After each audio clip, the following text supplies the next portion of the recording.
The best podcast in the world. Hey, I felt like, you know what, John? I felt like because of what happened on Sunday, I got to bring extra energy. I got to make sure that I don't have doom and gloom because it's going to be one of those shows today. How we doing? Cowboys Collective, Skywalker Steele, John. Dang, Sky, boy, that shape up clean, boy. God, a couple hours ago, straight bro. from it. Your barber is from heaven. I'm straight from it. Look at that fade, boy. That thing, Hey, look, hey, John. I looked this guy to do a double take. Whoa, like smack me in the face. My man shape up looking crispy. Law Nation. What's up, man? Yeah, John Machota. How we doing today, fellas? Machine Gun John. Like that athletics hoodie. I mean, I'm John. Oh yeah. I gotta give me an athletic one. You know, y'all got grays up at the top. You know. Yeah, John. That was a hoodie. I'm saying.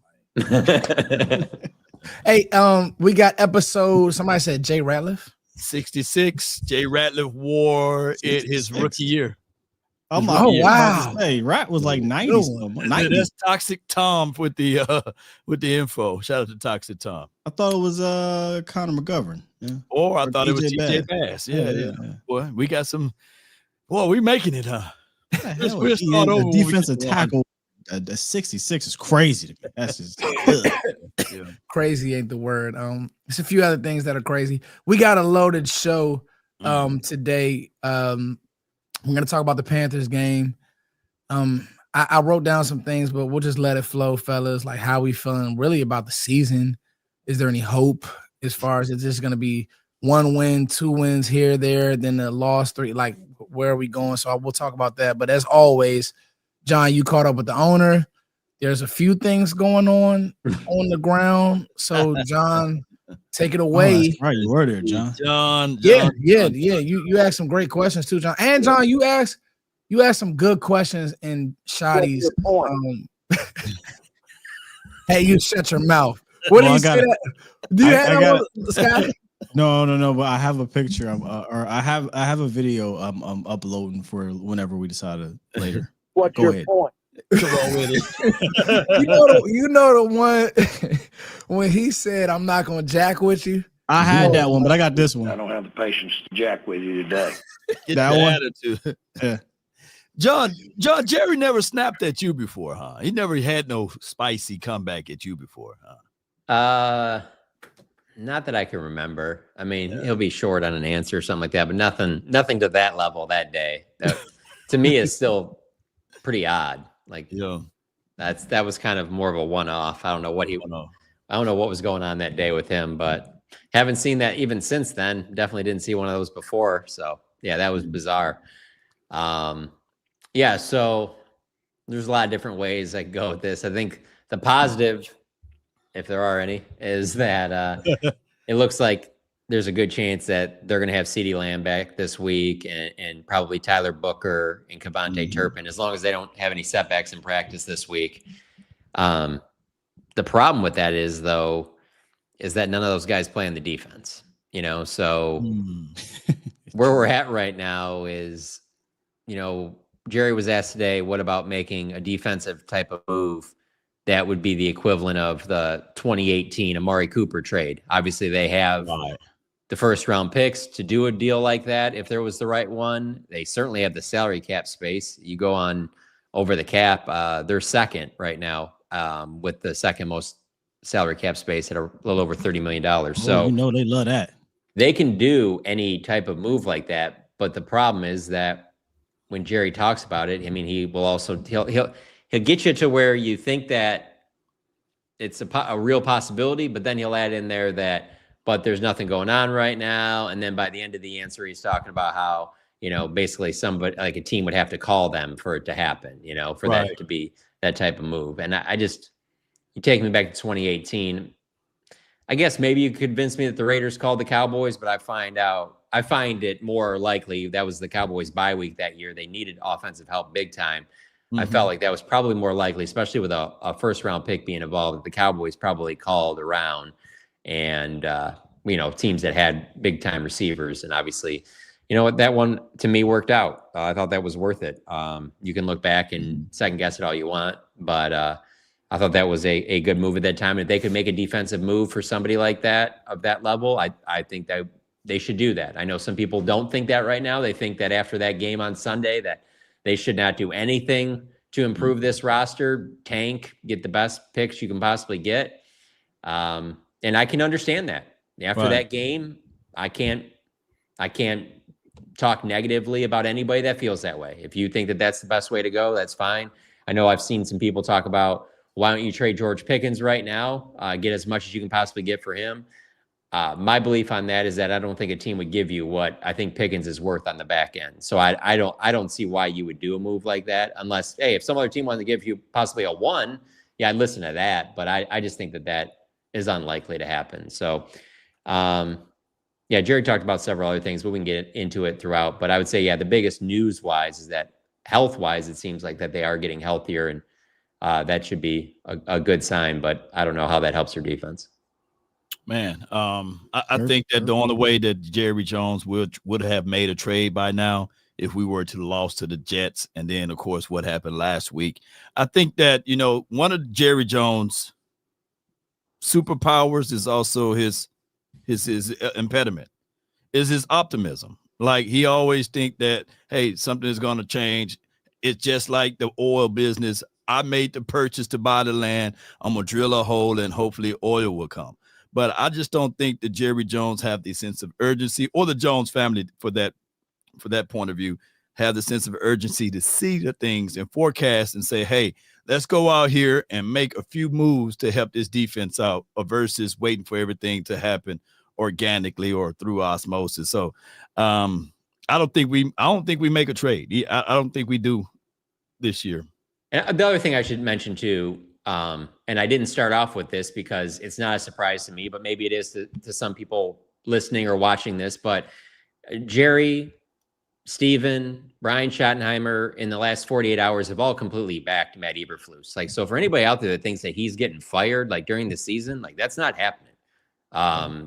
If they can make it through a full season, 16 games at the time of Mike Nolan, then they're going to do the same thing with a guy that they thought a lot of because he'd been in the building for 7 years. And then obviously what he did defensively with the Colts and defensively with the Bears. And frankly, I'm not one of these people that goes back and tries to like change the way I felt in the past. When they hired Matt Eberflus, I thought that was a good hire.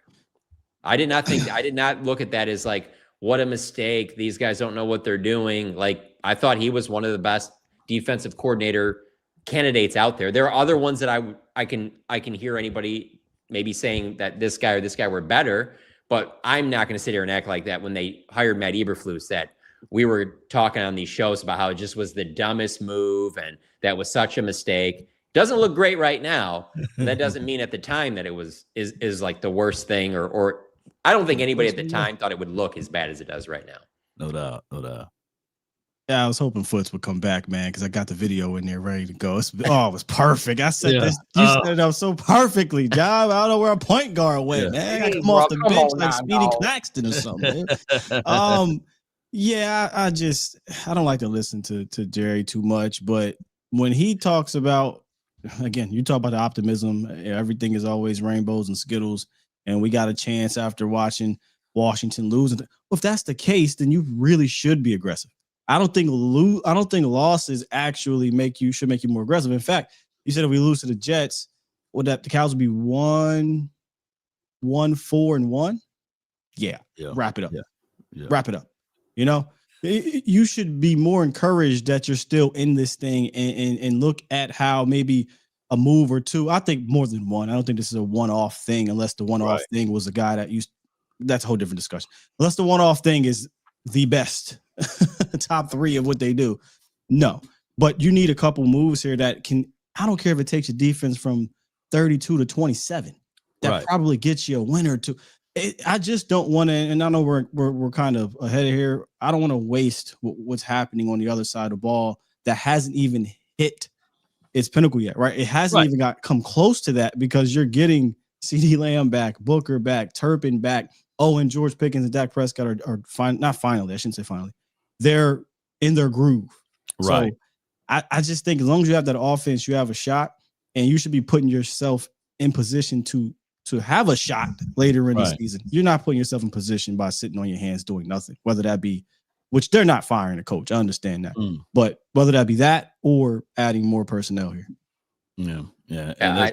I know most of this is going to be negative just because that game there's not a lot of positive take from that game, but I will say that catch by Pickens across the middle and then leaping over the defender is one of the filthiest things I've ever seen. Like, it was one of those where if you are a person that you're like, yeah, well, he's just going to be here for the season and then they're going to move on. Like, I don't know about that. Like, hey, if you want to fast forward to next year's training camp and he's sitting out because he's under the franchise tag and there's some other stuff, I just find it hard to believe that they're going to let him leave. Now, I did say that about Micah Parsons, and him and George Pickens have the same agent. So who knows? But I just think that there's too much that George Pickens has shown, and especially for a team that, let's be honest, the Cowboys are an offensive first organization and have been for a long time. I just find it hard to believe that they're going to move on from him in the offseason, even if there is a trade or, whatever out there. I think that they're going to do everything that they can to make sure that he's at least on the team for another year. Fan, what are we using the money for? If they literally come out and try to talk about cap with this man, I might be done. Because what are you using the money for? You got rid of your excuse to not use the money, which years before he was a part of why you were going to use money. but it's a whole other thing. So you cannot tell me, oh, well, we shouldn't pay. All right, maybe most organizations don't pay too high pay receivers, although the one in your rival just did it and won the Super Bowl, but that's a different discussion. Philadelphia is doing it. Cincinnati did it. Detroit did it like that, even because he mentioned that today a little bit about well, then, we'll also have to factor in the paying two receiver. I'm just like, there's several teams that are doing this. Right? Yeah. Yeah. So, but if you want to try to gaslight the fan base, and there's going to be a bunch of them that believe you that you shouldn't do that, then you need to use the money on defense to sign high. Oh, wait, you don't like to do that. Right. You don't do that. You haven't done it since 2012. So there's no excuse not to re-sign George Pickens. What are we doing? So the conversation of trading him should not even be a conversation. Right. It should have been nipped in the bud. Boom. Not even a conversation. You're right. Scott. I can listen to a one. What do you say? I can listen to a one. Nobody's going to offer you. Oh, yeah. I can listen. But also, why? With all due respect. Oh, now we got 3 ones to do what? You ain't been drafting great. You're going to rely on rookies again. The rookies going to take 3 years to establish themselves unless they are, the Voldemort, because that's the only defensive rookie that came in and has been like that from jump. What is no, I get it. Ones, I hear you, John. It's not you. It's just because you're going to use it on defense, right? Right. How's that worked out for you in the draft?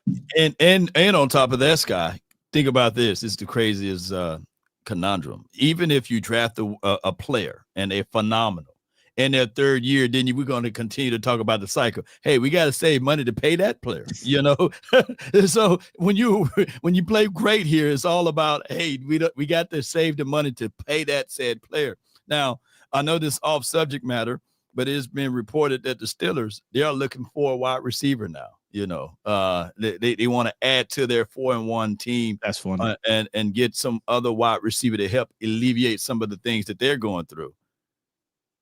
Do we dance with them again? For who? Who? I mean, you train him CD Lamb? Exactly. They're not going to have any interest in bringing back George Pickens. I'm going to tell you right now. No. I don't think he means Pickens, right? I think you mean like Tolbert or Mingo or somebody. Mingo or something, because we need help on defense. So we got my response is wide receiver. For who? Like who are the Steelers? What quality player the Steelers trading for your wide receiver 5 and 6? Yeah, you're right. That's a damn good counter there, Sky. Just for who? Yeah, bro. Yeah. I mean, and if it's for picks at this point, like I said, it may be for picks then, because if I'm not getting a 4th back, what's the point, dog? Like you need the depth. You clearly see that with the injuries and things like that. Thank God you have a Pickens, by the way, right?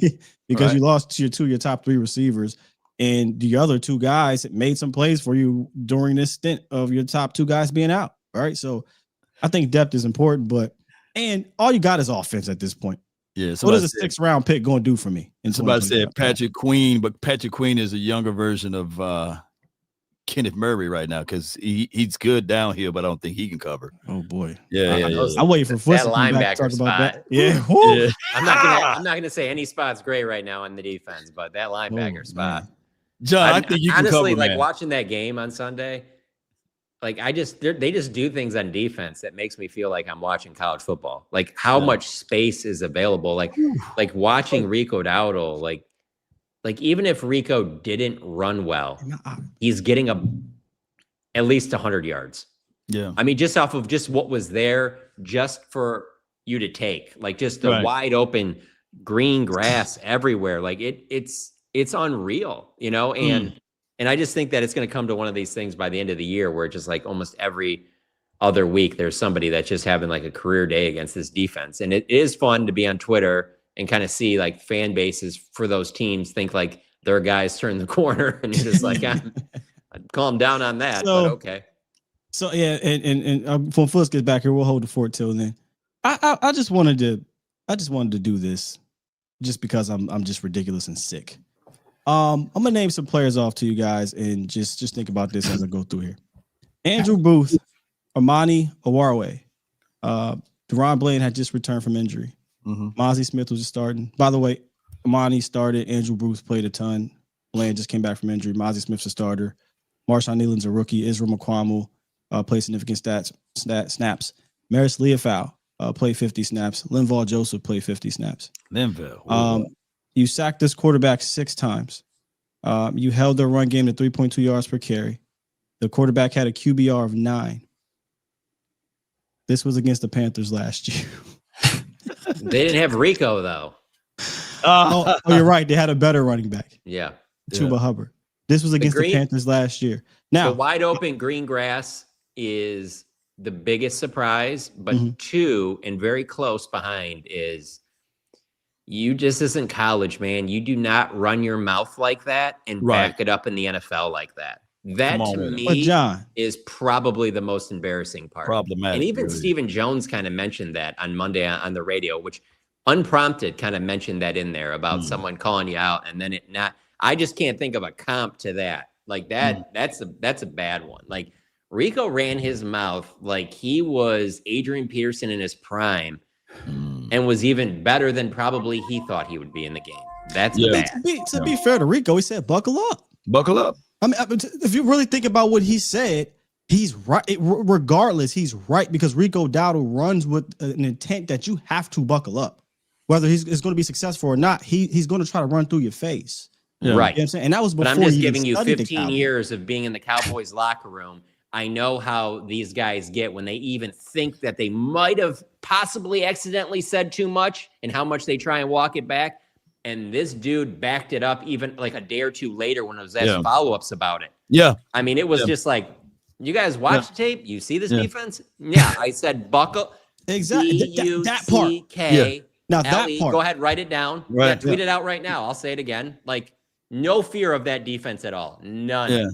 Yeah. As he should. And that's exactly why I said on this specific show, all the keying and he-ing, look at the defense. Look, what are we watching to make him feel like, if you're a Panther fan, and me feel like I'm scared of this. The boys can't tackle. They haven't been as physical. Your run defense is worse than it was last year, January. Right.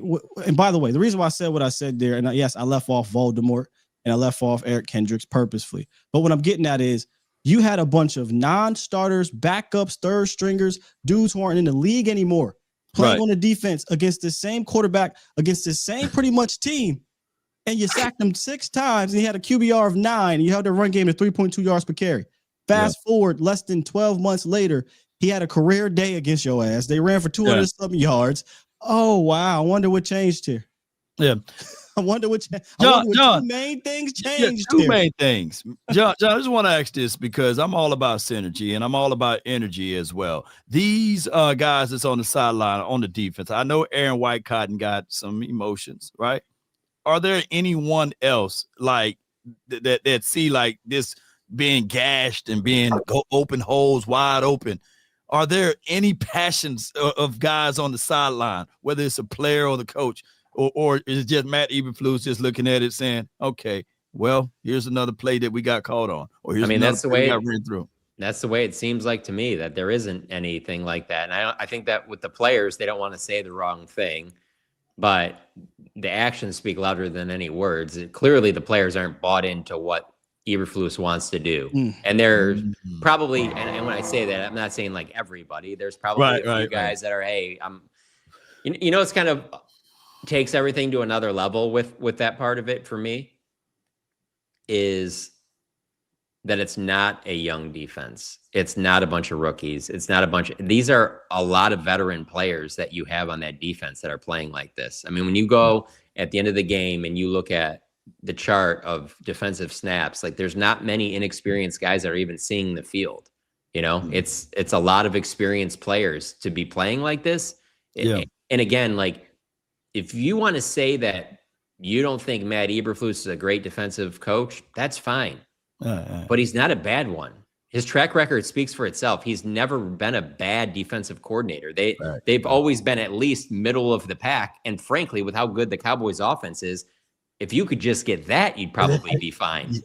All we asking for. But with how bad that they've been and how far off they appear to be to me, that's why I tweeted during the game that I think it's laughable for anyone to think this would be a good defense with Micah Parsons. Would it be better? Absolutely. There's no question about it.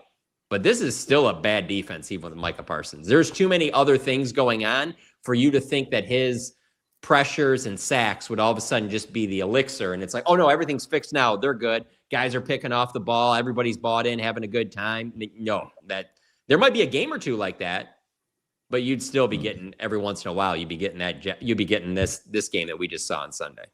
Oh, it's better. What's that? You go from 32 to 27 or 28, you're probably sitting at 4-2 right now. Yeah. We're not asking for 15. And man, this game, bro. By the way, welcome back, Foots. We held sorry. I appreciate you stepping. I had to take a very important call. I apologize about that, guys. Did you guys? And I was hyping it. Let me ask you, did you guys already break down your thoughts on the Carolina game? No, we just got one. No, we just like the defense all over the place. Great. I thought in this game, and I want to hear your guys' thoughts. I thought in this game sorry about that if I'm too loud. I thought in this game, fellas, that we got punched.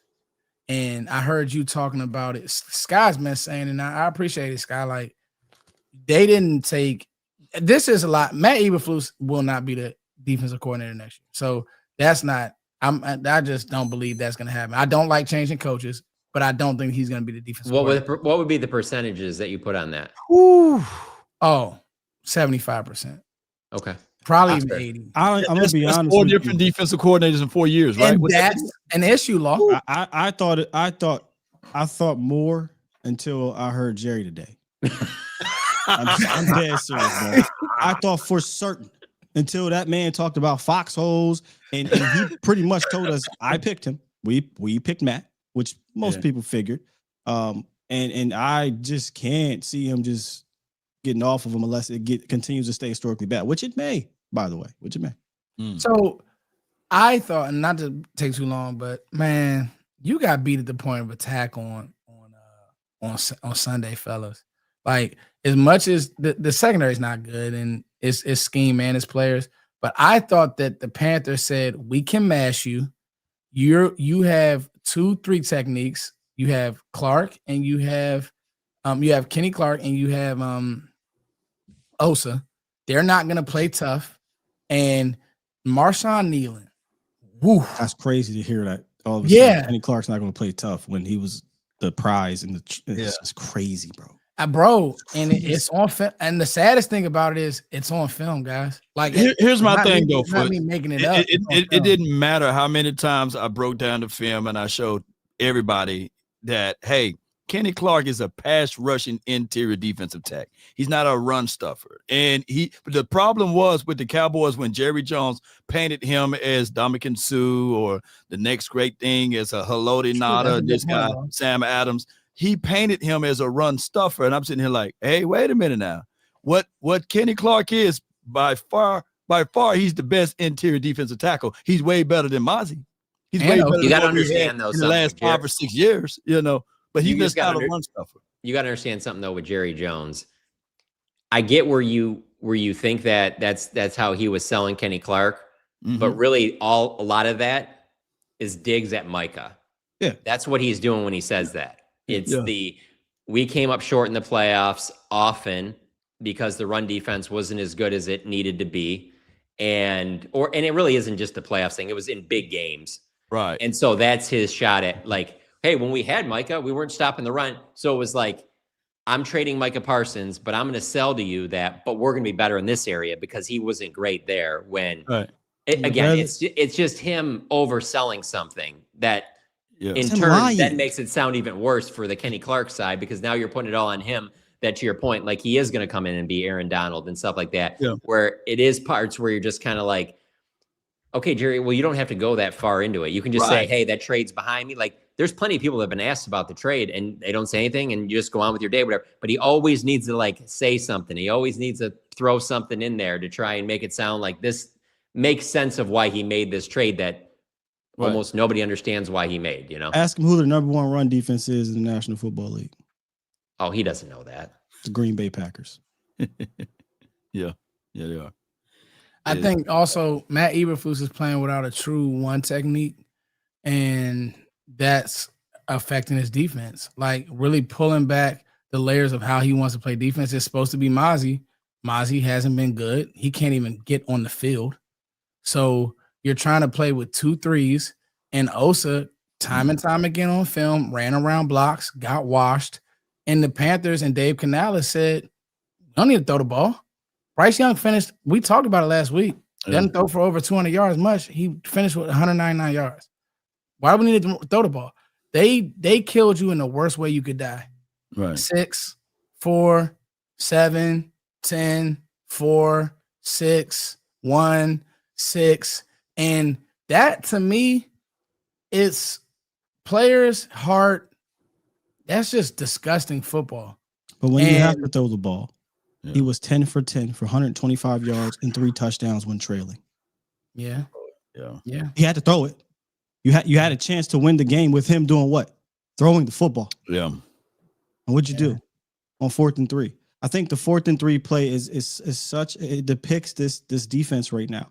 It was a call that I didn't like the call, right? And it was execution. That was bad execution. It was asking a player who's not good at doing what he's doing to get there. He didn't because he's slow with his trigger. We know he's slow. We see it on film before he was brought here. You asking your defensive back to play that far off and oops, he played too far off. Well, yeah, maybe he shouldn't be playing that trick coverage against a bad quarterback like Bryce Young. You know, it's really wild. You know, it's wild to me thinking of you. I don't know if I like Bland in a slot either, bro. Like even in the middle of the field, just being honest. But no, going back to the Murray play and that linebacker part. But I think that to me is the most alarming part. And I say that because I remember us doing these shows in the offseason. We would be talking about how like, yeah, but with linebacker, they'll at least be solid because that's Eberflus's position. And so he brought in Murray. He brought in Sanborn. They knew Overshown wouldn't be back. You had an offseason to kind of get your guys in there. And that might be the worst part on the team. And then to take it one step further for me is I remember that week 1 when we got the depth chart and it was Damone Clark with the ones with an or Maris Leafau. And I was just like, are you kidding me? Like, this is one of the few guys that you have that will actually make plays. Yeah. And you go, and I'm not saying that like he's not without faults in that, but like your defense doesn't make plays. This is one of the only guys that makes plays. And in that game, he was one of the only guys that made a play in that game, which also had me thinking like, if you're just going to get gashed, bring more blitzes. You're going to get beat anyway. Bring more people. I mean, to just sit back and just play this zone defense, I don't know. It's such a head scratcher to me. Yeah. Here's my thing. If Flus is not going to be, it's not getting fired. We understand that's not happening. But I don't want the message to get ignored because of the messenger with Trayvon Diggs. I know there are people who are not fond of him. He's not playing his best ball. He's not the same as he was. That's fine. But his message and what he said after that game should not be ignored. They are not bought in. It is clear. When your top guy is supposed to be, right, or DB guy, whatever money, whatever you want to call it, comes out and says we have no identity. We're all over the place. Right. Communication, things like that. And he's not the only one. There's other people, or at least specifically another player in the locker room that is saying we are not bought in. Right. They're trying to get bought in. They're working on communication. To me, that's the players aren't good.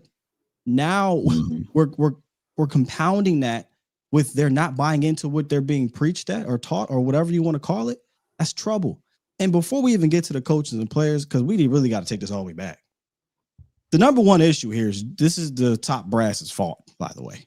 Right. Like you're in this position because of decisions that they made coming into the training camp. You brought in a defensive coordinator that plays a completely different style of defense that your guys have been playing over the years, and you didn't get him the pieces to do that. You wanted him to make those guys fit that piece. And okay, bet if that's the case, then once you realize, all right, this might not be the thing, go get him. Go get him. You want and traded for Kenneth Murray? I have a hard time. I really do have a hard time believing, and I could be wrong. Johnny might know this more than I do. He watched that tape of a guy in Kenneth Murray that doesn't trigger. Right. Very low football IQ, very slow processor. Right. He said, I want that in my linebacker room. I have But a very hard time. Okay. Very hard time. Who called that fourth down play then to put him in that position then if he didn't want that? Look. This. I don't think he can be completely absolved of this. Matt Eberflus? Yeah, I'm talking about getting Kenneth Murray in that. Well, yeah, that's what I'm saying. You might. I don't think he can. I'm not sitting here saying that he was banging the table, but I don't know that to be the case. I don't know. I find it very hard to believe that it was.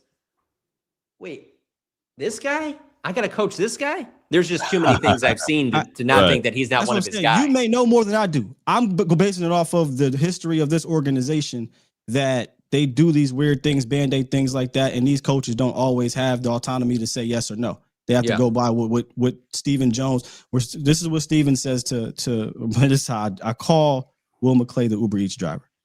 He's not the general manager like people think.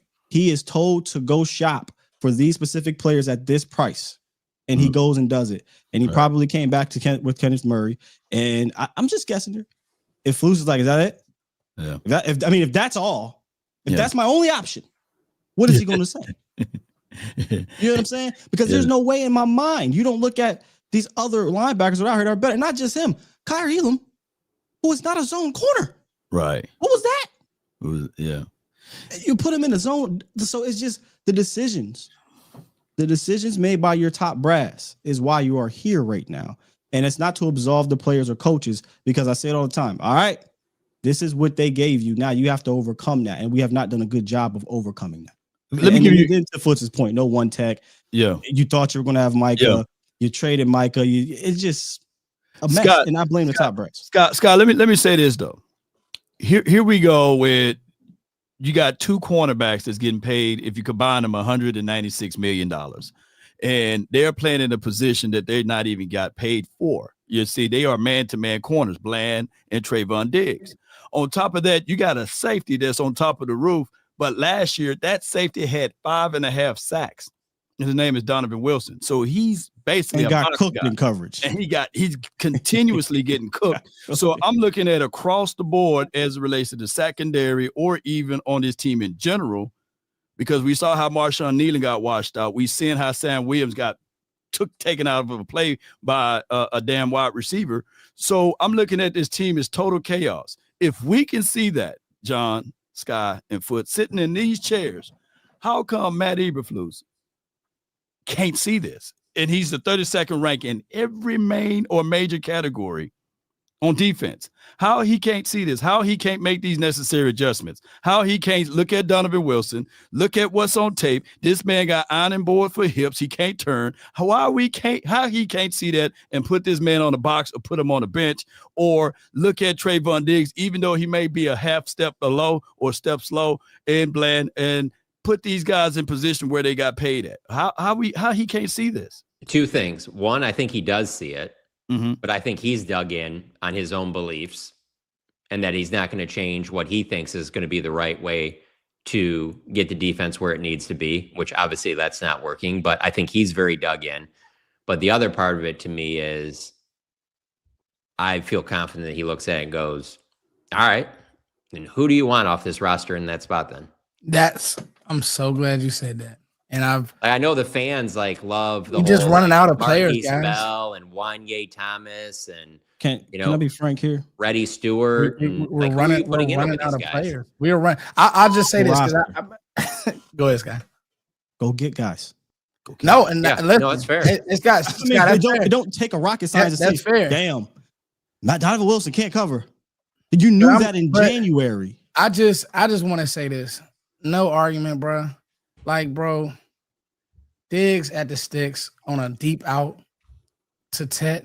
Bro, that's not coaching. Diggs been playing football a long time. Yeah, the next play was an interception. Honestly, no, but hold on. Right, I'm gonna fight you on that. Go ahead. I don't even because I don't want to fight you. I don't. Well, then I'm gonna combat you on that. My thing is, even people because say they want to see Diggs and man, bro, in he got game, beat on Diggs was not bad in man in this game. Man, hell, he got beat on a double move and he grabbed the dude. He got beat on the out and up still. He didn't get called for it though. I watched every snap, bro. Your worst cornerback in this game was Deron Bland.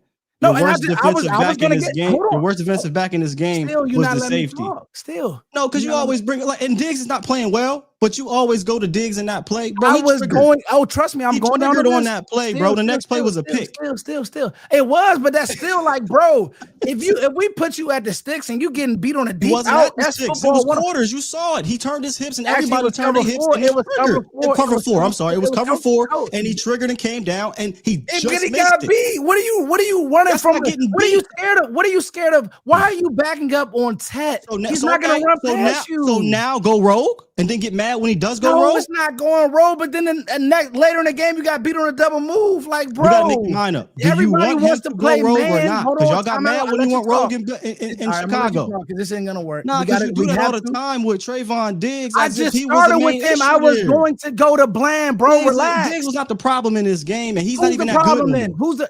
This goes back to what John was saying. You're running out of players. I've told you this multiple times. I'm not mad at you. It's good debate. But bro, that's why I'm doing it. We just debated. No. But trust and believe me, Sky, we talked about this off the scenes.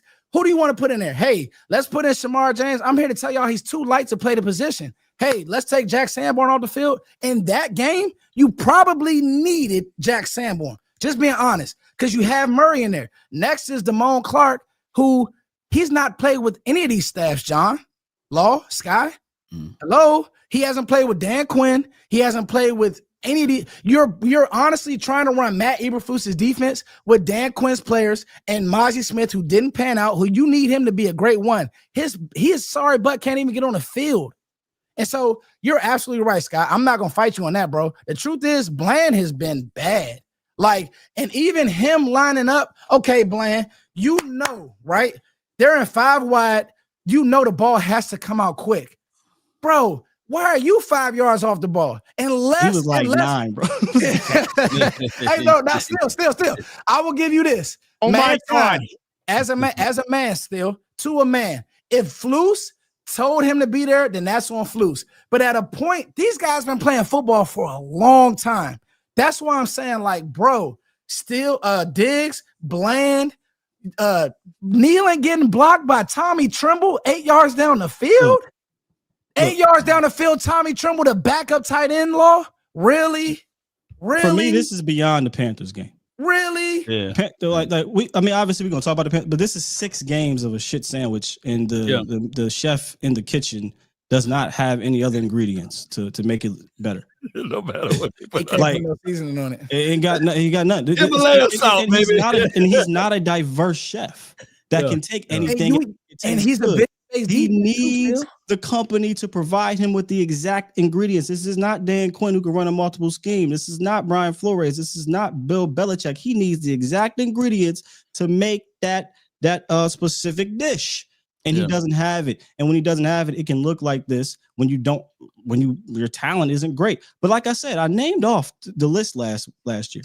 Andrew Booth, Amani Warre, Deron Bland just came back from injury, Mozzie Smith, Rookie Nealon, Israel Mukuamu, Maris Leofau, Linzel Joseph. These are backups and 37-year-olds and dudes ain't in the league no more. The difference, you had a coordinator who was more diverse, and you had a war daddy. Oh, all of a sudden, Jay don't like war daddies. All of a sudden, we like a plethora of. Yeah. We like, what do you say to you, John? Oh, it's our deepest position in the. Come on, guys. I mean, I've been around long enough to where these are repeated things, because I remember hearing that right after they moved on from DeMarcus Ware, and it was Rod Marinelli was calling the defense, and it was the same type of stuff of like, but we're going to rotate in numbers, and it's like, yeah, but if you had DeMarcus Ware, you wouldn't be rotating him out to play some of these other guys. Like, you would be leaving him in there. You're not rotating out DeMarcus Ware to get reps for George Selvey. You know the truth though, John. You know the truth, and it's funny. Like, I feel like we're in what is this, Sky, where you just keep going around? It's like like you're in a time Groundhog Day.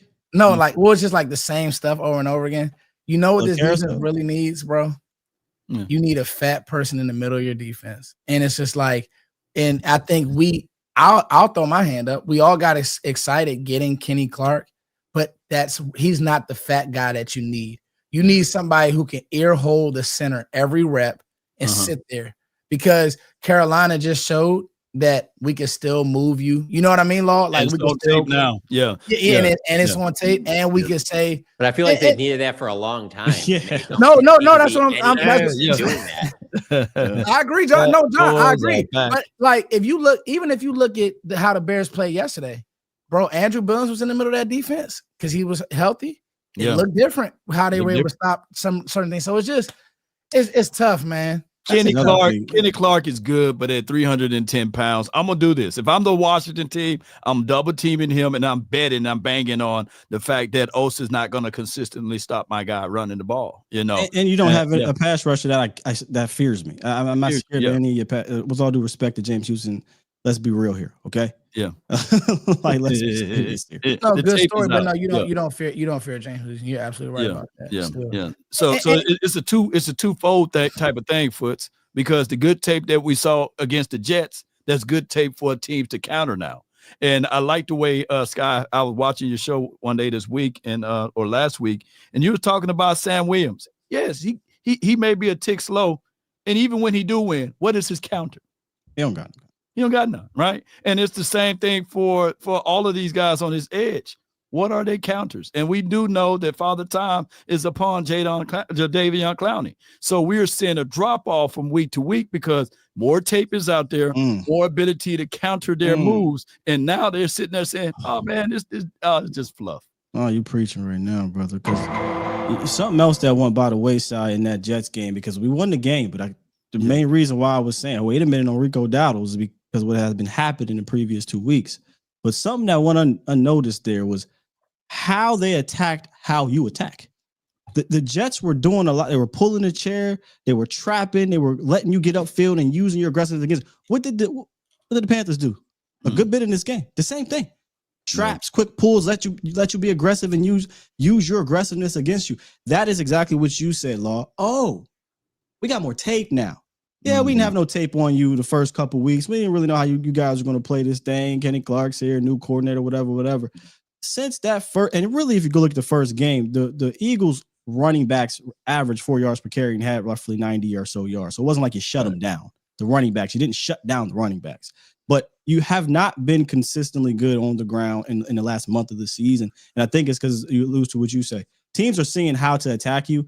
And when you don't have the dudes, you don't have the scheme, it's only going to get progressively worse. That's why I think you should go get dudes. But hey, yeah. No, this team has to get players. And the sad thing is, we're gonna come on here every week and probably end up in the same spot talking about, if you had this, because I mean, I'm gonna say this to the chat. I'm not even looking at y'all three on the screen. I do not hate Diggs. I honestly, it does us better for him to be great. It does us better for him to be good. I swear to God, it does, y'all. Like, I'm not even. Now it's not even funny because I'm not a hater in real life. So it's just, the thing is, bro, like, think about it. Let's sit and really think about this, Law. Mm-hmm. We took Elam off the field after we got really excited about him in training camp. Yeah. He definitely had to come off the field. Like, you made changes on the defense and like you throwing stuff at the wall and nothing seemed to stick. That's where it's like, John, you said it. You don't have the guys. Sky wants to get the guys. I want to get the guys. But then it's like, to be fair to Matt Eberflus, this is just my opinion. You're running his defense with Dan Quinn's players. Dan Quinn's defense is still imprinted all over this defense. You remember that Superman movie when Superman people came looking for them and they were trying to terraform the earth or what have you and change it to their planet and their galaxy. Well, Matt Eberflus better get to terraforming, because there was a good play by Mears Leofold that we saw. There was a blitz, and the very next play, I'm sitting there like they rewarded him by putting him on the bench. Bro, You got the ability to blitz. You look, he got the nose, he got the mindset to say, okay, I'm gonna put these corners on the jam, redirect, not giving them a soft look. If anybody want to play zone, make my two safeties play zone deep, and I'm going to send a house. The quarterback is literally 5'8.5". Bryce Young, he could make no throw over the middle. He was literally patting the ball and throwing it to the side. You could eliminate his strong side by sending a blitz. That's fair. That's a fair criticism. It's pretty wild how we can't even point to like multiple series or an entire quarter. There's really just like a play here or there that you're like, oh, that looked good. I mean, I'm thinking of the Leofold sack. I'm thinking of the week before the punch out, even though that was after a 10-yard gain. I was about to say that was bad defense. Yeah.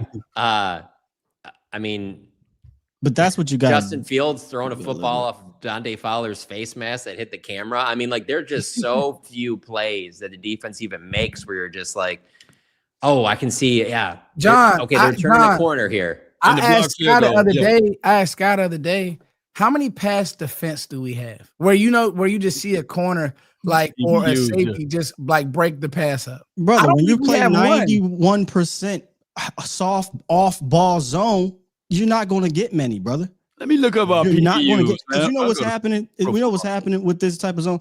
When you get a breakdown, get a wide ass open defender behind it. When you don't get a breakdown, it's just like, cool, I'll take the 7 yards. So you're never in phase to make a play. Do you think that these corners can play in phase right now, Sky? Why not Stroud? What's the worst that can happen? You are already the worst defense in the league passing game wise right now. What is the worst? To listen to your players and say, what are you comfortable with as we get this to go? Because that's the thing. Let me get back to what I was saying earlier was, if you're not going to fire him, then what I want to see from Flus is to not completely lose control of this locker room. Yeah. Because that is very possible. And it's not the first time that it would have happened. It happened, and maybe this is my fault for not even really thinking about this when it happened, because I'm thinking, well, he's a DC now, things will be different. Not saying I thought he was going to be amazing as a defensive coordinator in year one, by the way, because we all came up here and said this team goes as far as the offense. We all said that. Yeah. But it still does. What I did not realize was just how much they did not like Eberflus in Chicago on that side of the ball. Just how much he lost the locker room. And this is a quote I looked up today, and I want to make sure I say it right. They weren't this bad though. They said I'm trying to find this quote real quick. I'm making sure I don't want to misquote it here. They did not like that he didn't take accountability for his coaching errors. And one player said that's the week he lost the defensive side of the ball. Ooh. And now that's a very fair criticism. And that defense still wasn't even close to being as bad as this one. No. But what I'm getting at is, imagine a defense that was better than this one, wasn't playing up to their standards, and also wasn't bought into the guy calling the plays and leading the defense. And you imagine what it's like when you're playing this bad, you're not bought in. Yeah. I can't believe I'm saying it. It can get worse if you lose. I'm fascinated to see that. I am fascinated to see how it can get worse. John, do you think? Go ahead. In closing, it is important for him not to lose it. And the reason why I do think this coaching stuff is real, because I go look around the league, I try to comparisons to first year coordinators. I watched the Atlanta Falcons not have a great defense the year before. They went and got Albrick, a guy who I brought up a couple years ago. Atlanta Falcons are the number one defense in the league. Name me the all pros they got just littered across that team. They went to go get some guys. The LA Chargers in 2023, one of the worst defenses under Brandon Staley, who did what? Lost the locker room. Damn. The players, he lost the locker room. The very next year, they got Jesse Manor. What happened? The number one defense in the league. So coaching matters. They didn't go out and sign a bunch of Pro Bowlers. They drafted two great players. They didn't go out. Listen, rookie players did not change from 28th defense to 1. Rookie players did not do that. No. Players bought into their coach, and they responded to their coach, and they improved. He got these guys to buy in. They responded and they improved. These guys are not bought in. They're not responding. They aren't improving. They're regressing. And these are arguably the same players as last year. And you're playing worse than last year. I don't think you can. They drafted Jalen Walker and James Pierce, and they made an emphasis to get the defense better. I agree, and it goes back to your players' point. I don't think the players are good. I don't think you can say that anybody, with how bad their defense is, I don't think that anybody is without blame.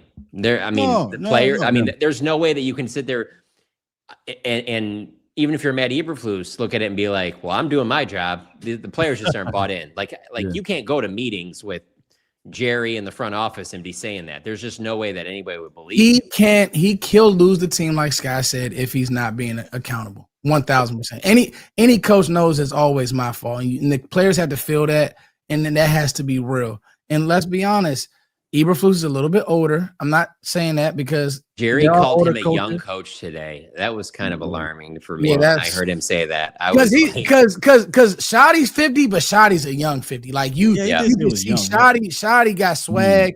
Shoddy is very accountable. Shoddy will go, that's a bad call.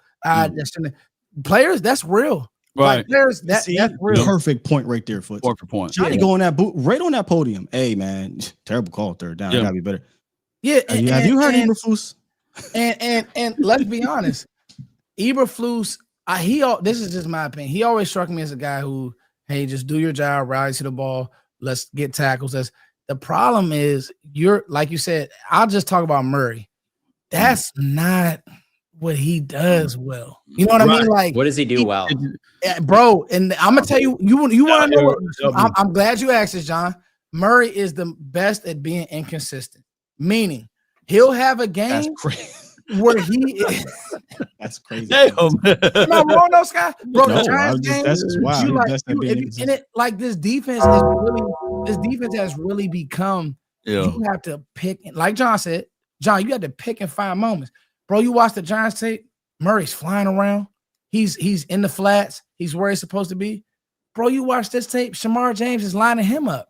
You like, brother, get that man off the field. He has one decent game.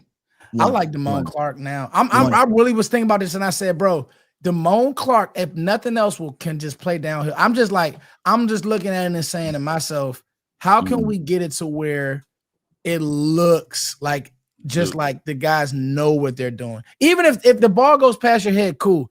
But I can't die where you're getting gapped as bad as you did in the run game. Yeah.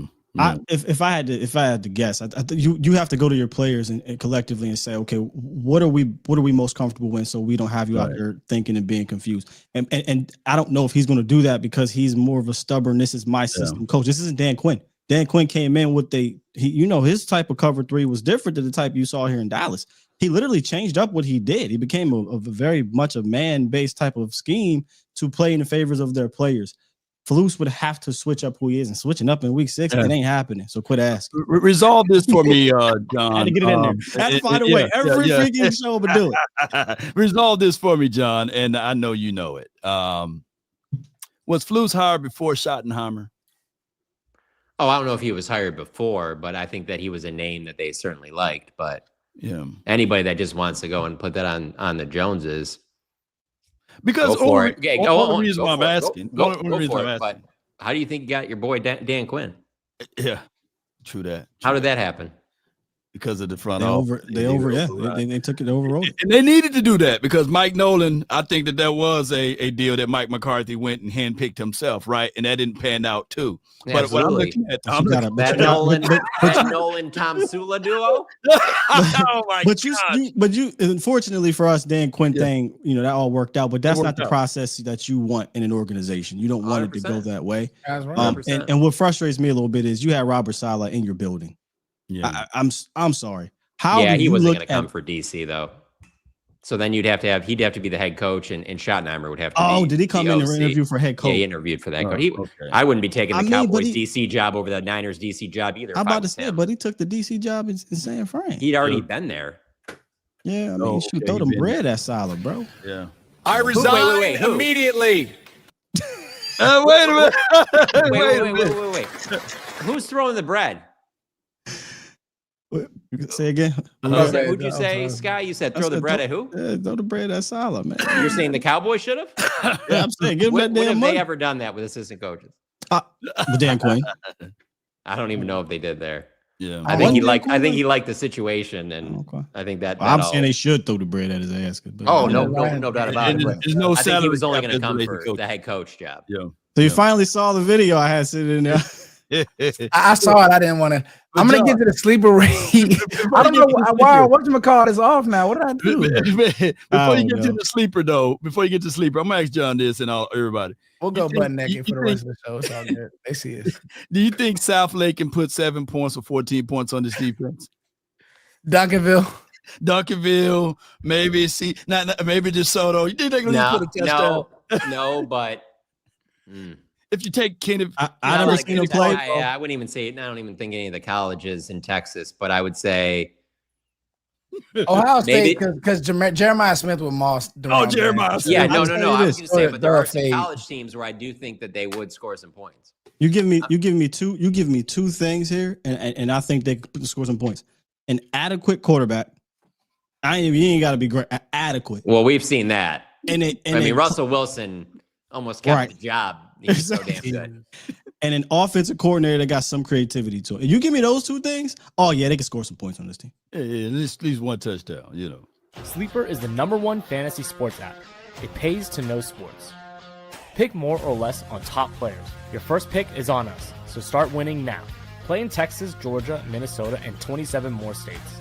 Pick anytime across all sports, pregame or live. Over 10 million players are already on Sleeper. Make your picks count. Score up to 1,000 times your cash. Join today. Get up to $100 credit using the code HMA. Call your shot on Sleeper. Download now. I told Sky my plan is get them out of here. Get them out of here. Oh yeah, I'm sure, man. I don't think we would. Bro, here we go. We'll just go back OG. There it is. Let me see. Actually, this one. No, I don't know what's going on. Let me try one. No, I don't know what's that. Why it's doing. I told Sky my plan, John, is just to bet the overs on Sleeper, anything defensively. So this way, when we're getting spanked, I should be getting some money at least. You know what I mean? So, I actually for this last 3 minutes, I wanted to think of anything because that's what we're here to do, y'all. We're here to sell hope to the people. I hate to say it. Speak for yourself. Not selling hope to nobody. I'm here to keep it up. Is there anything just Sky on one? I love it though. I love it. No, don't put me in that selling hopium. That ain't me. I'll do it. Is there anything that we can see? I think the one thing that you actually said it though, Sky.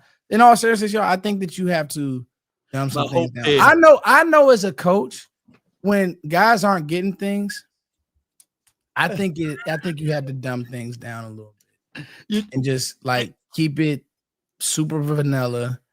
Because all right, John's right on that play. If Eberflus made that call on the fourth down play, then that's on him for sure. Why are you just dumb it down?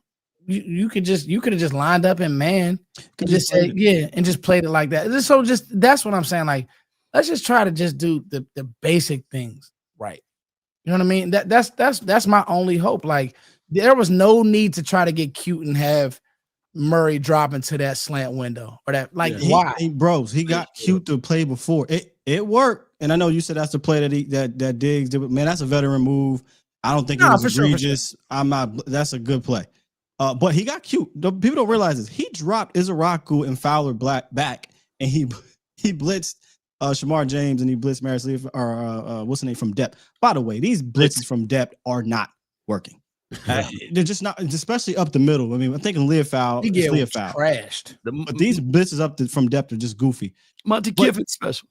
But getting cute twice in a row, especially did y'all see the breakdown I did?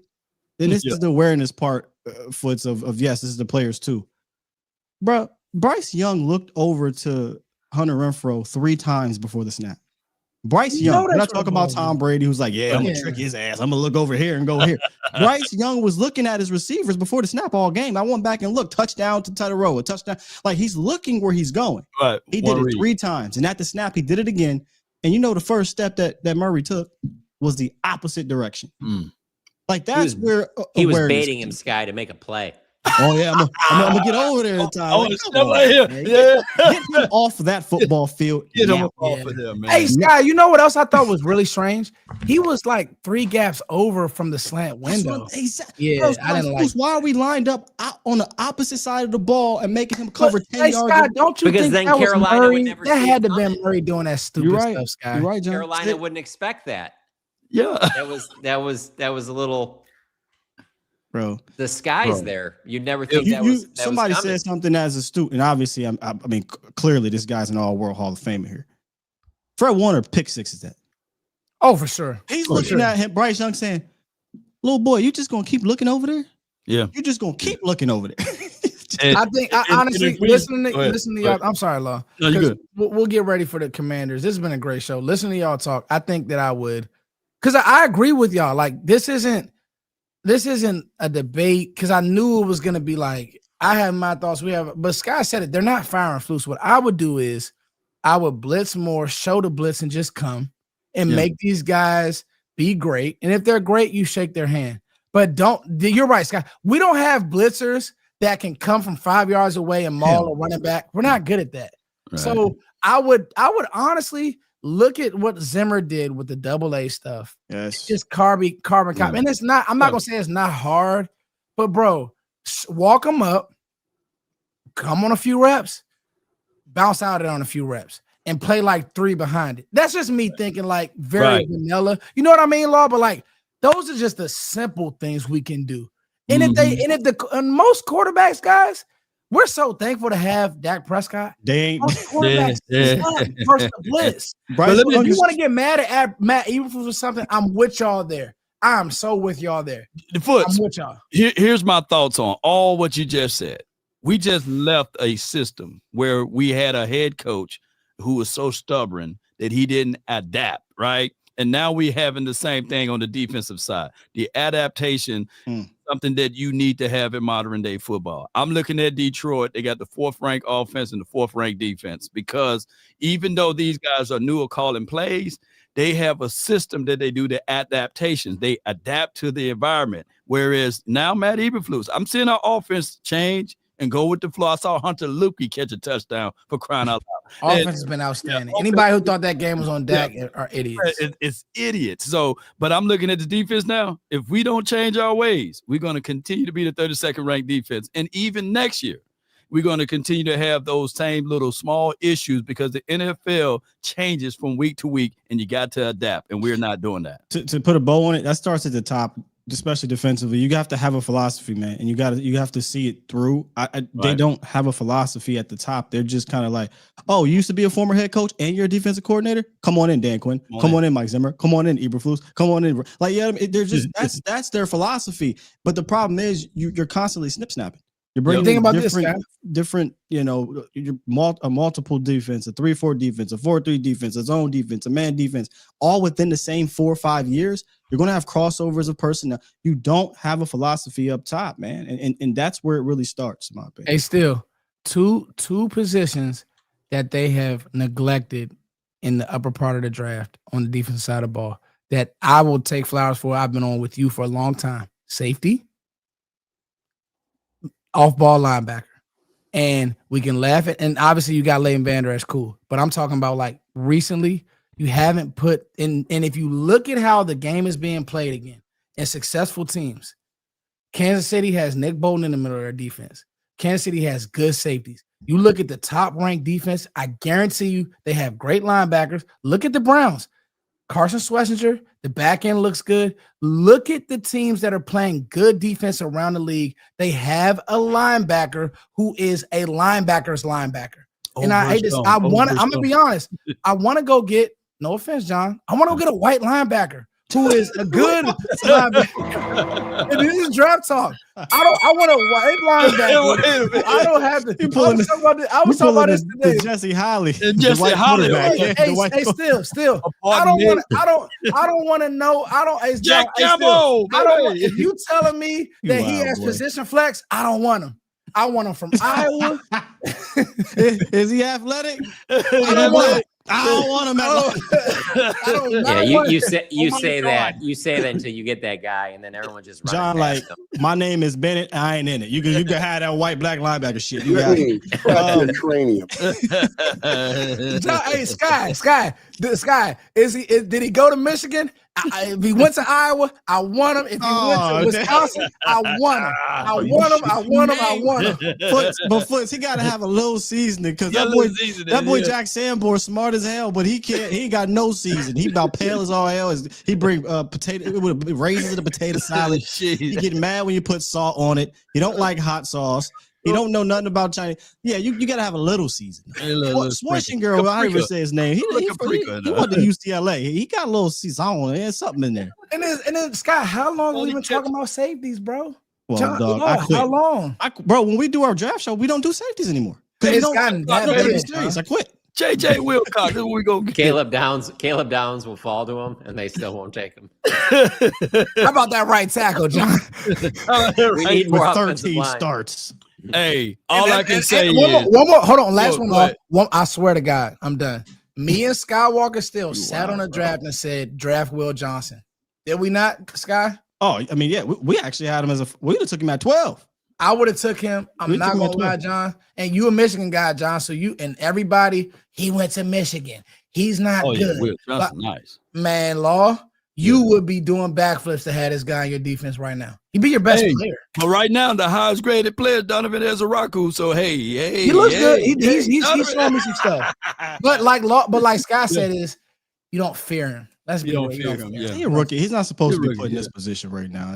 Not everybody's an MP. Oops. But I'm gonna say this.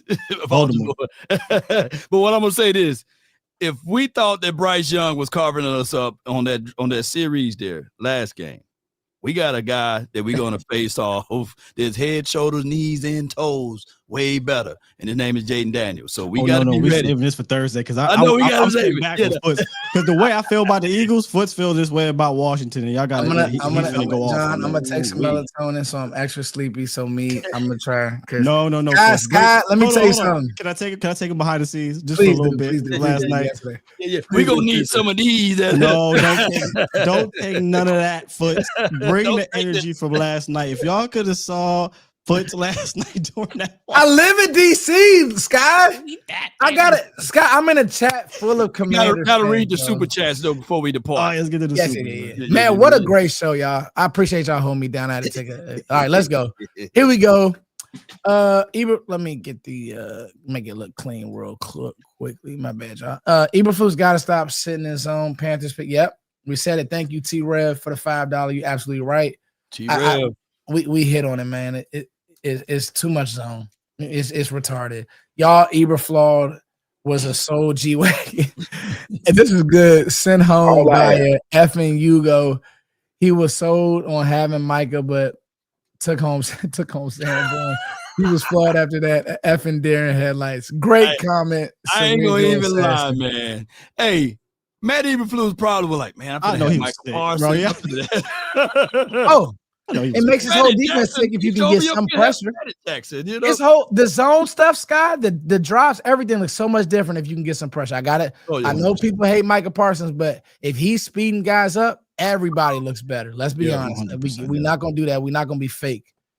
Law is the GOAT of quotables. He is. Law is the GOAT, bro. He's a true GOAT. Law's the only person. He has the best face card here. T-Ref spinning that bag. Yeah, appreciate it. John, you had a secret admirer here too. I think it's the way you wearing your hat back in the hoodie. I'm just saying, bro.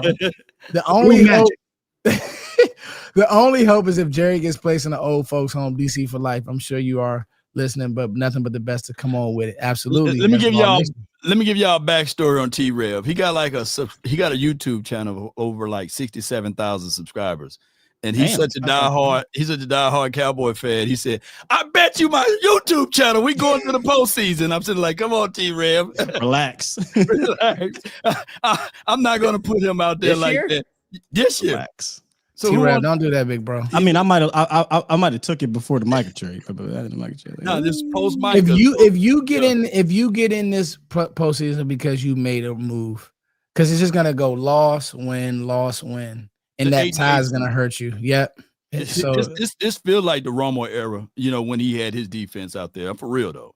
yeah, it feels like it. You need a defensive player. Yep, this is it right here. Same Sanjay. philosophy on defense too. Yeah, I'm serious about it, guys. The Yeah. way that Dak's playing, and I just can't think about tomorrow. I would go get Jeff Simmons. I don't care what it takes. I would even probably give up one of my first from next year. All they was asking was a second and a fourth. You don't. I would. Hey, Sky, he gotta helps first, your defense that much. My bad, Sky. I'm sorry to cut you off. No, you're right. I would trade Osa. I would try to throw that in. I don't know what the cap ramifications because I don't think you can have 3 of the similar guys. And Jeff is not a 1. Hey, I want to ask you about this guy. I talked to Cody about this guy. What about putting Osa at the 5? Are you just out on that? No, you're talking about basically going to a 3-4 now. Yeah, essentially, because of 5 technique. Which he's not. That's the thing. If this was Quinn is open to that shit. Quinn literally took a linebacker and said, "You know what? We lost our best pass rushers. Let me put you down there." Do you see Dan Quinn or do you see Matty Eberflus doing any of that? Nah, bro. I don't see that. But I would go get Jeff Simmons, bro. The thing is with Osa, he can't be a Michael Bennett type. Yeah. The thing he does not have is the length. He has long arms, so longer arm, but he's 6'2", and when you're going to be out there battling against 6'6" tackles, you're no longer going against 6'3", 315, 20-pound guards, right? Where your quickness is the advantage. Now you're going up against quick athletes at the tackle position with that length and that reach. So it is interesting. I think you would have to scheme it better, right? And Osa is not going to be a guy you're trying to get upfield from that area. You're trying to get him to basically contain, right, and mush the guys. But it could work, but you need a whole bunch of other pieces, brother. John, you got a boogie? I do. Okay. All right. We'll read this last one and then we'll close.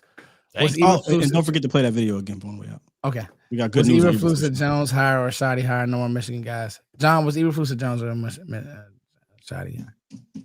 I think that if it's not like he just forced him on Shoddy, but I think that Jerry and Steven really wanted Matt Eberflus. So I think it's more of a Jones thing, but I think I put it at like 60-40.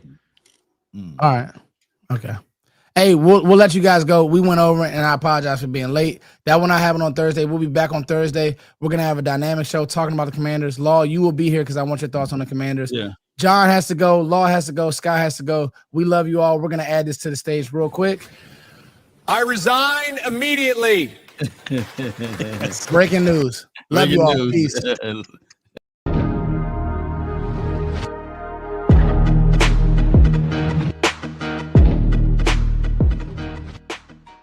Hey, good show, boys. Show, man. Good show, y'all. I resign immediately.